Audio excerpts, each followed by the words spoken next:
నీకు ఎందుకు 3 ఫీట్ల నువ్వు సీట్ మీద కూర్చుంటే కూడా నీకు ఉమ్మడే కనిపించేది, ఎందుకు అంత అవసరము, నీకు అంత స్తోమతోనే కారు ఇంకొక డ్రైవర్ని పెట్టుకోవచ్చు కదా అనే విధంగా మాట్లాడు.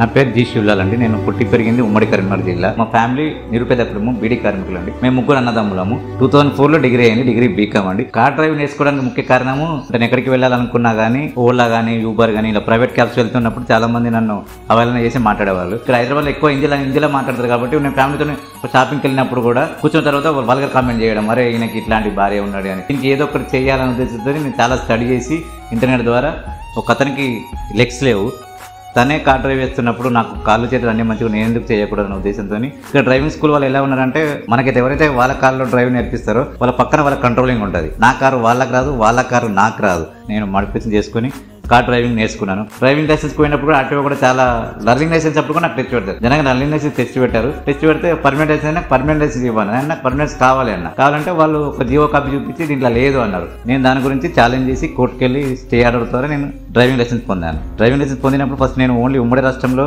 మొట్టమొదటి వ్యక్తి అనుకున్నాను. కానీ మీ మీడియా ద్వారా ఇలా ఛానల్ ద్వారా తెలిసింది ఏంటంటే నేను 3 ఫీట్ల వ్యక్తి, ఇండియాలోనే మొట్టమొదటి వ్యక్తిని. ఇప్పుడు ప్రతి ఒక్క గవర్నమెంట్ ఆర్టీఓ వాళ్ళు ఆల్ ఇండియా మొత్తంలో మాలాంటి దివ్యాంగులకి లైసెన్స్ ఇవ్వడం మొదలుపెట్టారు.